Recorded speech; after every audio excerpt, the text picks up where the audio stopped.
여러분 안녕하세요. 찾아가는 새벽기도 시카고 예수사랑교회 조선영 목사입니다. 오늘도 어김없이 찾아오시는 주님의 은혜와 평강이 저와 여러분의 삶에 종일 풍성하기를 기도합니다. 찾아가는 새벽기도는 연합감리교회 묵상지 기쁨의 언덕으로를 말씀 본문으로 사용하고 있습니다. 오늘 말씀은 사무엘하 13장 1절에서 4절까지 말씀입니다. 제가 읽어드리지요. 그 후에 이 일이 있으니라. 다윗의 아들 압살롬에게 아름다운 누이가 있으니 이름은 다말이라. 다윗의 다른 아들 암논이 그를 사랑하나 그는 처녀이므로 어찌할 수 없는 줄을 알고 암논이 그의 누이 다말 때문에 울화로 말미암아 병이 되니라. 암논에게 요나답이라 하는 친구가 있으니 그는 다윗의 형 시므아의 아들이요 심히 간교한 자라. 그가 암논에게 이르되 왕자여 당신은 어찌하여 나날이 이렇게 파리하여 가느냐 내게 말해주지 아니하겠느냐 하니 암논이 말하되 내가 아우 압살롬의 누이 다말을 사랑함이니라 하니라. 아멘. 오늘 본문 말씀 1절은 이렇게 시작해요.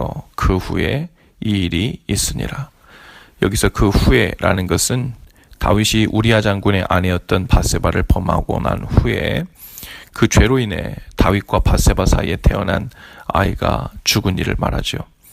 그리고 그 일이 있고 난 후에 오늘 본문 말씀이 이어지고 있지요. 다윗이 간음의 죄를 짓고 난 후 이번에는 어머니가 다른 이복 자녀들 사이에서 이 죄의 모습이 나타나고 있죠. 공교롭게도 그 다윗의 자녀들 중에 그 이복 누이를 사랑했던 암논의 이야기입니다. 이 암논이 다말을 너무 사랑한 나머지 병에 걸렸다고 했어요. 그리고 그의 간교한 자, 이 요나답이라는 친구가 암논에게 다말을 취할 수 있는 어떤 계략을 말해줍니다. 그리고 그 암논은 그의 말을 따라 이복 누이 다말을 유인해내서 억지로 동침을 하고 말지요.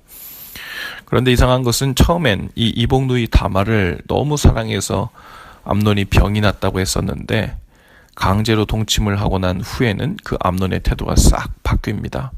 이번에는 이복 누이 다말을 미워하기 시작하죠. 암논이 다말을 사랑한 것은 진짜 사랑이 아니었던 것입니다. 다만 자신이 취하고 싶은 여인을 자신의 것으로 만들지 못해서 안달이 난 나머지 생긴 우라병 같은 것이었죠. 그래서 암논은 사랑한다던 그 다말을 향해 이번엔 폭력을 행사한 것이죠. 배려나 온유함이나 존중이 없는 사랑은 암논처럼 자기 욕심과 욕망의 다른 이름일 가능성이 높습니다. 오늘 우리들 마음에도 분명 간절히 원하는 것들이 있습니다. 그러나 마음에 간절히 원하는 마음이 있다고 해서 다 바르고 또 사랑하는 것은 아니죠. 또 어떤 사람은 마음에 누군가를 보고 싶고 그리운 마음을 품고 있을 수 있어요. 그러나 그것이 실은 사랑이 아닌 자기 욕심이나 욕망의 다른 모습일 수 있지요. 다윗은 자기 속에 있는 그 욕심과 욕망을 채우기 위해 남편이 있는 여인을 데려다가 동침하는 죄를 범했죠. 그리고 나중엔 그 죄를 덮기 위해 그 남편을 교묘하게 죽이는 살인 교사의 죄도 범하게 됩니다. 그리고 그 간음죄가 이번에는 다윗의 자녀들 사이에서 이렇게 벌어지고 있는 고통을 맛보게 돼요. 나중에는 다말의 오라비 압살롬을 통해 다윗의 많은 왕자들이 살해를 당하고 다윗마저 쫓기는 신세가 되는 비극이 일어나게 됩니다. 내가 갖고 싶고 취하고 싶고 또 하고 싶은 대로 하면 할수록 세상은 성공한 삶을 살고 있는 것이라고 우리에게 부추깁니다. 그러나 그러한 삶을 살수록 죄와 가까워질 가능성이 훨씬 커지죠. 그리고 나중에는 설사 죄를 짓게 되더라도 내가 하고 싶은 대로 갖고 싶은 대로 하고야만은 그 안타까운 일들이 일어나고 말지요. 그것은 마치 나 자신을 우상으로 섬기며 사는 일과 같습니다. 하나님의 말씀과 명령보다도 내가 원하는 것을 더 높은 곳에 중요한 곳에 두고 사는 거죠.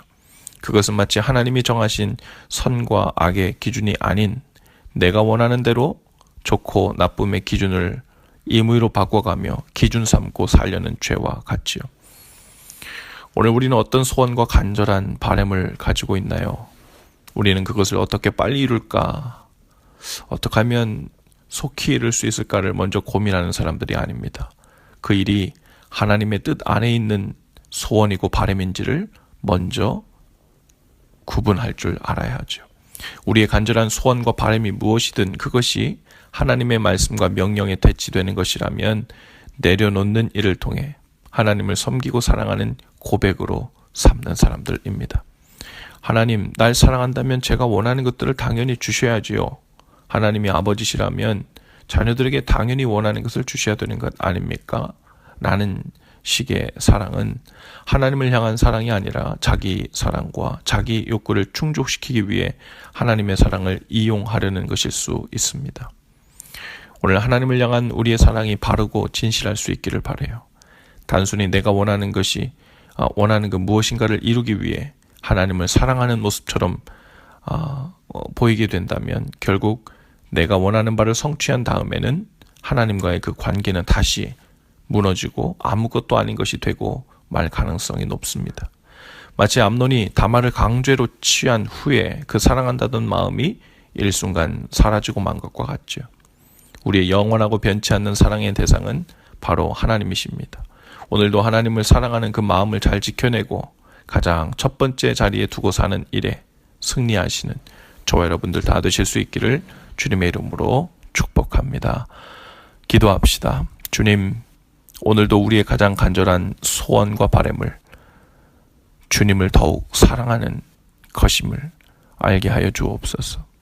우리의 어떤 원하는 것들도 하나님을 기쁘시게 하는 일을 넘어서지 않는 그런 지혜를 주옵소서.